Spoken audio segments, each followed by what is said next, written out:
I'm very pleased in how they come every day prepared. I'm pleased in how they come every day with a lot of urgency. And we're getting great feedback and communication through the meetings with the players themselves. As far as building camaraderie with them, probably the best part of the day is when you can click on the Zoom and everyone has their, screens unmuted and you just hear the guys talking across. And that's probably the best part is, it took about a week for everyone to get comfortable enough to do that. And, I think they kind of realized that, as coaches, we were laughing, listening to them talk, and then they got a little bit more comfortable and really started breaking it down. But it's fun seeing all the personalities really emerge and the connections. Today was the first day we had the rookies in the meetings with the vets.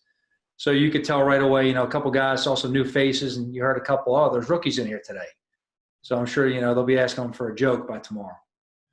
Joe, what's going to happen after this week is over? Do you have a plan, I guess, for the next phase? And have there been any discussions?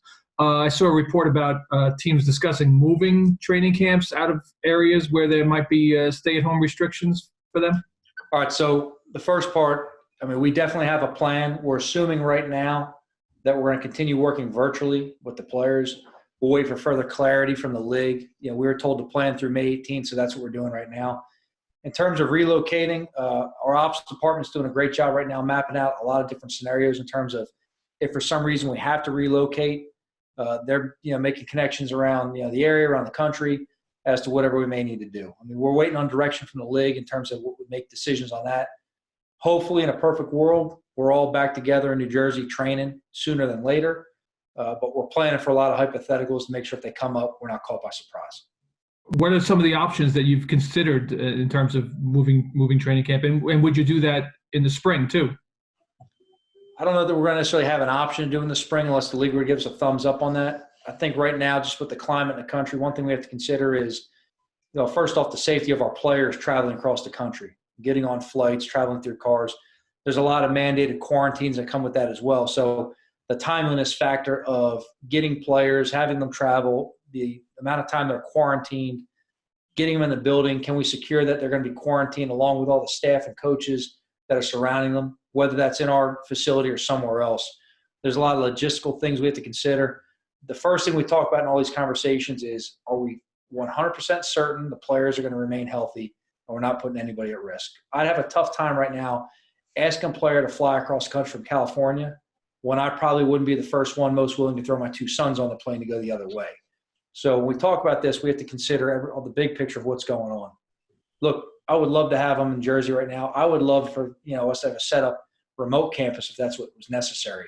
But getting them to the campus and making sure that while we're there, they're not exposed to anything, we have to consider that as well. How much have you been able to install so far? And everybody wants to know, what is your offense going to look like, right? And I'm curious, how would you describe schematically kind of what your offense is going to look like? And is it something Daniel has done before? Is it completely new? I think schematically the easiest way to describe it to kind of the outside world right now is, it's going to be similarly based off what Jason's done in Dallas over the last 10 or so years. So there's going to be some similarities carried to that, but it's got to cater to our players we have on our roster currently. So right now we're installing all the base concepts and the shell of the offense. I think really you'll see throughout training camp as it takes form with the character of our team and as different players emerge. And then really along with that, it's going to take shape throughout the season as well. We're going to be a team that focuses a lot on game plans and whatever we have to do game by game. That may be running the ball every play or throwing the ball every play based on the opponent. But we're going to make sure that we're not too rigid in what we're doing, that we can adapt by game plan. Is there any similarities for Daniel regarding what he did in college? Maybe that what you're doing here, because they ran a pro-style system, I believe, in Duke, or what they ran last year here with the Giants? I won't say it's not the true West Coast system. Really one thing that Jason does that's really outstanding is it's really his system that's been formed over years collectively from where he's played and coached under. And those are part of the conversations we had when we talked about, joining the staff, and we've talked along the way, is it's really a collection of what Jason's put together throughout his own career. There's going to be similarities to this, in some regards to Daniel, and I can't tell you concrete-wise what that's going to be, but there's a lot of cousin concepts, you would say, in every offense. When me and Jason talk about the offense, there's a lot of familiarity in the terminology and verbiage that he uses that I've heard, when I worked at Alabama under Saban. And a lot of that comes from crossover the offense coordinators that they worked alongside in Miami together. Within this league, you really kind of study the head coaches and coordinators. You talk a lot about coaching trees, but it really comes into the influences that you've worked under or played under. And normally, once you work under somebody, you develop your own style, but you borrow a lot from that person that you just left, whether that's as simple as verbiage, terminology, philosophies on route running, pass protections, all those things there. I would say, to answer your question, there's going to be some similarities from Daniel, but I would not say this is a carryover in any way, shape, or form from his rookie year. There's been a lot of talk about how first-year coaches might be at a bit of a disadvantage with the way this whole process is playing out, not being able to get in the building and having to rely on Zoom. But as a guy who's never been a head coach before, is there anything about this that's advantageous to what you're trying to do and what you're trying to build? I think the advantage goes to who's most prepared from this point forward. And that's what we've been working on doing, to focus on what we can control. Our IT department, along with our coaching staff, did a great job with setting up, the use of computers. Our players doing a great job of accessing all the information and working with us, in the allotted time. We got a lot of guys that are showing a lot of urgency to do everything they can to give themselves a head start heading into training camp. And that's really what the spring's about, Is it more difficult not knowing what training camp's going to look like? Because obviously you're coming in trying to set a foundation, build a culture, and kind of, leave your mark on the team in all aspects, but not knowing what the future holds. What's that like as a coach, and what's that like for these players? I've mapped out training camp based on the calendar leading up to our opening game right now. And any adjustments we have to make based on that, we'll make accordingly. And that's my job, to be prepared and have contingency plans for the team to operate. We've talked through different scenarios, but right now we're mapping out training camp, assuming that we open up on September 14th with the Steelers, and we're looking forward to that. Hey, you mentioned earlier on another day that, it's imperative for these players to start forming bonds, and some of that has to do in themselves. How about you with the players? I mean, a head coach has to bond with the players. Is that more difficult now? And is there anything that you can share, anything more about certain of your players, a good example of one or two of those that you didn't know just from, the laptop and remote and things like that, something that now that you did not know? Well, I'll tell you what, we found different ways throughout the meeting times to work together, and I've found time to grab certain players out of meetings, and I'm working my way through the team as we go throughout the rest of the spring and making sure I get FaceTime with each one of these guys. Leading up to this, I spent some time talking to these guys on the phone, really just checking on them and their family. I had the opportunity to meet a lot of these guys in person when we were still in the building. They were still around working out.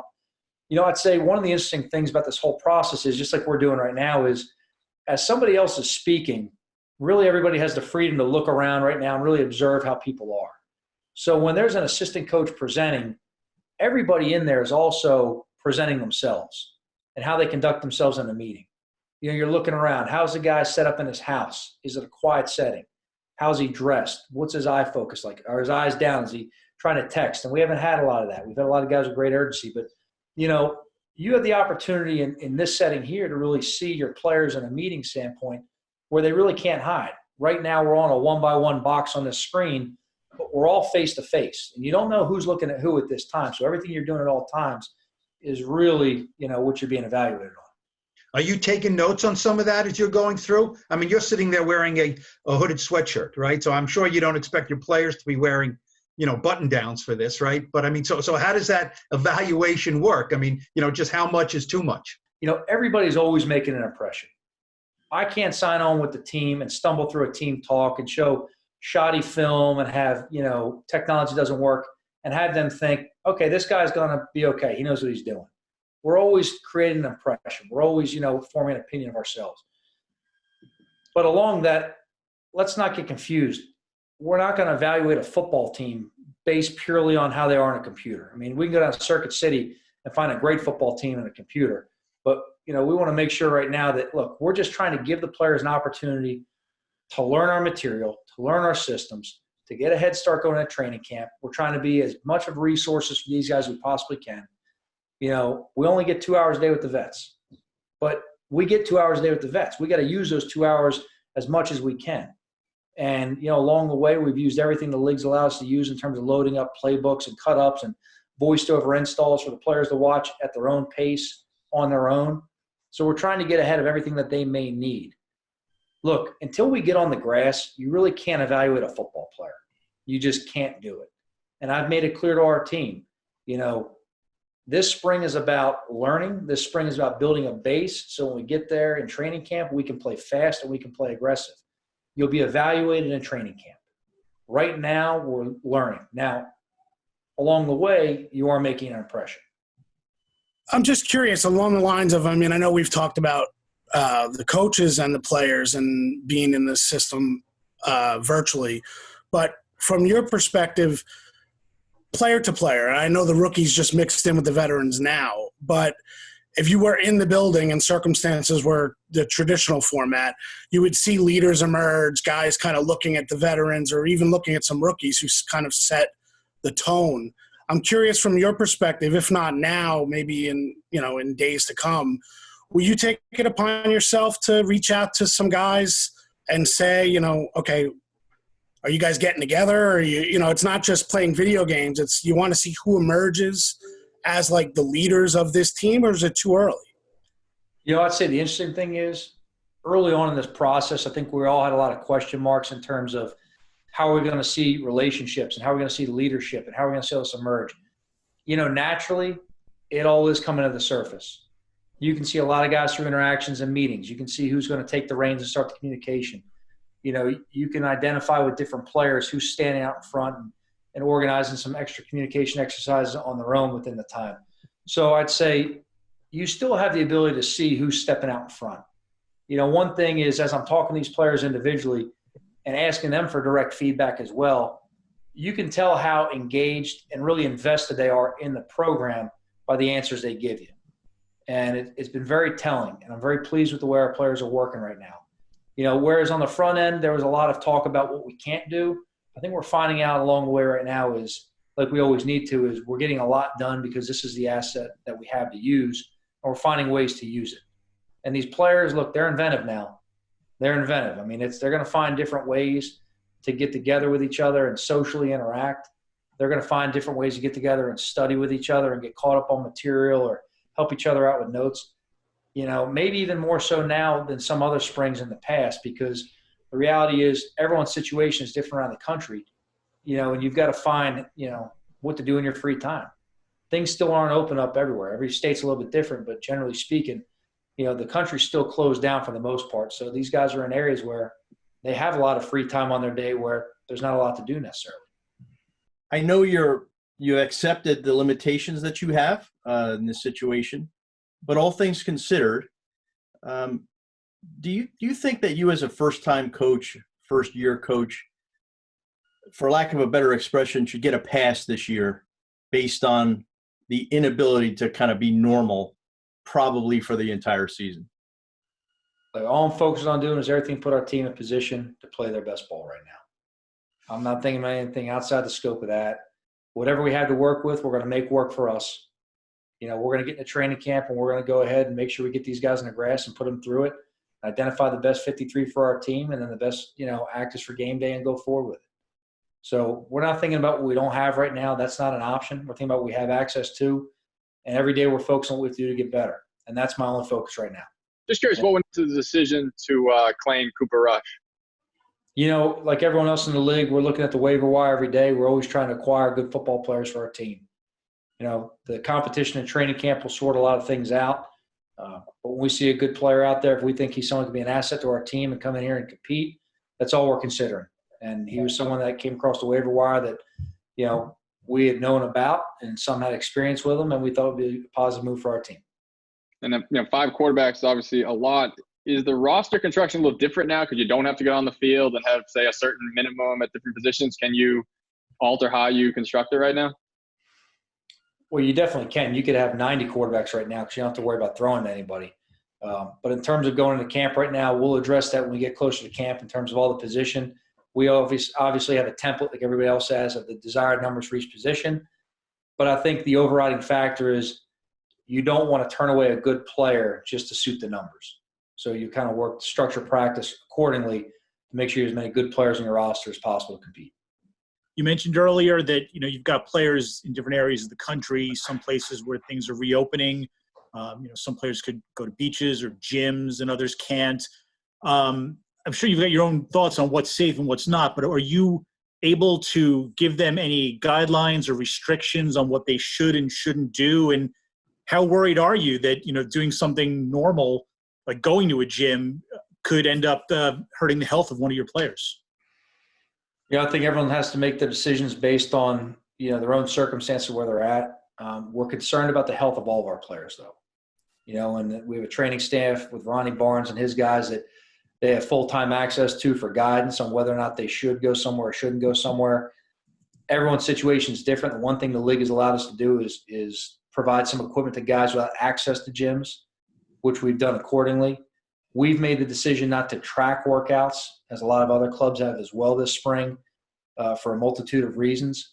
So the biggest thing we've been able to do is just kind of provide our strength coach to be an asset that if they want to reach out and ask him questions, along with our nutritionists and training staff, the league's allowed us to upload programs and videos for them to follow if they choose to. Obviously, it's a spring. It's voluntary. Nothing's required. We just want to make sure we have any answers to questions the players may have as we go. The biggest concern for me is, without having a spring, is making sure that the players are in good enough shape coming back to practice. And that's the one thing spring is heavily beneficial for these players, is they can play football and do football movements and get in football shape before coming in and competing for a job while playing football. And as a coach, I've got to put us in the best situation possible to practice hard, to compete, and to avoid injuries at the same time early in training camp. And the new CBA laid out a lot of guidelines that's really geared towards, looking out for the players early on in training camp to make sure they don't come in and just get thrown, into the fire without an acclimation period. So I think that's something working through the CBA that'll help long-term with these guys, but immediately this year without having a spring. Biggest thing we can just keep emphasizing our players is, listen, whatever you have to do, whatever you have access to, we're all the resources you need, but let's just make sure that when we come into training camp, you've given yourself every opportunity possible to be in the best shape so you can physically stay healthy, stay on the field, and compete. Coach, how you doing? Thanks for doing this. Hey, Patty, how you doing today? I'm doing well, thank you. You spoke earlier about the type of offensive system that you're installing. Can you talk a little bit about the defensive system that Patrick Graham is putting together? Yeah, sure. So, I could give you the whole, it's going to be a multiple answer, and everyone says, what's that mean? Probably the easiest way to describe that is you could go back to last year in Miami where Patrick was. You could follow that through the different systems he's been part of, whether it's New England. He had experience in New York and Green Bay, so there's a little different flavors of defenses there as well. But truly we'll be, a team that's going to be multiple by game plan, how we have to match up and attack the opponent. But the elements of the defense you can really look through of what it'll closely resemble will really be the other stops that Patrick has been along his way that I've been there as well. The New England system, some of the Houston system, the Tennessee system, the Miami system, those families of defense, will be the biggest influences that'll go in ours. Of course, ours will be mostly dictated by the players we have to use. Thomas McGahee, outstanding special teams coach. I'm just wondering, how much of your influence from the Patriots are you going to maybe bring to the Giants special teams? I'll be involved with all three sides of the ball, but T-Mac is the special teams coordinator here. There's that Ali quote about preparation. The fight is won or lost far away from witnesses, behind the lines, in the gym, and out there on the road long before I dance under those lights. So you were talking earlier about preparation. Is your message to your guys that no substitute for grinding now, that this hard work honestly can pay off later? Yeah, look, there's no shortcut to success. Okay, you got to put one day, all right, with the next, to keep putting them together, and that's going to string together to give you an opportunity to be successful. It's all about preparation. We have to do a good job preparing physically, preparing mentally. That's truly our message to the team right now, is we're providing with the opportunity. We want to be a resource for the players at this point, give them every opportunity they can to learn our system so that when we get in, we can continue to learn, but it's going to be at a faster pace in training camp, obviously, and that's when the competition really begins. I put on this collared shirt to make a good first impression, but I got to go after Bruce in his shirt and tie. So, two questions for you. To follow up on what Patty said about Patrick Graham, could you just talk a little bit about how you got him? I don't think we've ever asked that. He was under contract with Miami. Brian Flores. How did that come about? Without going too much into different conversations, we just followed the league procedure. If we put in a request to speak with them, they granted the request, and he was our top choice. And then another defensive question, Marcus Golden, you guys used that tag on him. Yes. How did that come about? I think the Patriots are one of the only teams to use that in recent years when you were there. How did that come about, and have you talked to Marcus since you guys put the tag on him? Without going into what we talked about, yes, I have spoken with Marcus. Look, I have a lot of respect for him as a player. He's a great person. He's a hard worker, but he's a productive player. So we have a lot of respect for him, and he's definitely somebody that we've spoke to, in terms of, possibility of adding to the roster. We placed the tag on him. That's something that's allotted us through the league rules. And we thought it was a situation when it came up and was available for us. That's something that we could use. But, we have an interest in Marcus.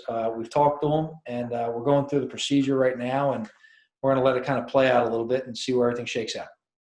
Are you preparing your players to play in front of an empty stadium, in front of no fans? And if you have to do that, how do you prepare guys to do that, have the same energy, et cetera? Also, just curious from your perspective, what do you think the NFL should do? Do you think it's more important that we wait and start a season later so that everything can be normal? Or as a coach, is it just you wait for the ready, set, go or not? I'm, curious what you feel. I mean, as far as our approach, the league will make those decisions. I think the one thing the league's, being very considerate about right now is everybody's safety, players, fans, everybody. I don't think anyone wants to play in front of empty stadiums. The fans are really, a huge part of this game. Playing in front of stadiums, that's where a lot of, the juice and energy comes to on a weekly basis. But we don't have fans at practice, so we prepare them every day to play in front of, without people watching. If these guys have to go out, they'll be prepared for whatever the situation is. But truly, we want the fans there. I mean, it would be a different atmosphere. We prepare for whatever, but the fans are a huge part of this game, and we definitely want them there. Just two quick questions.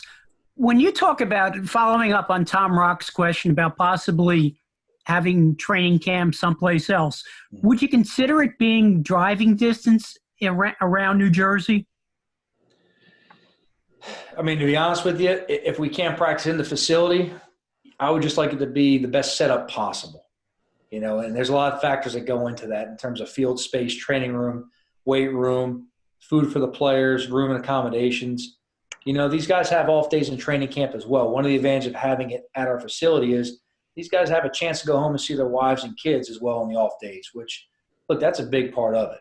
That's a big part of it. Also, as well as our training camp practices are open. It's important to me that the players get to go out there and walk off the field and see their wives and kids or girlfriends on the way off the field and spend 10 minutes of kind of, keeping things in perspective before we go in there and overanalyze everything we did on the field. In terms of where we go, hopefully we're in the facility, and that's really what we're pushing for. If the league determines something else, our ops department's in the middle of, kind of just having that organized in case we have to go that way. We'll see what's available, and I can't really answer that. It's a hard question. It's a little bit more of a hypothetical there, but I'd rather be in the facility than anywhere else. Hey, Giants fans, Saquon Barkley here. You want to see more videos? Subscribe below.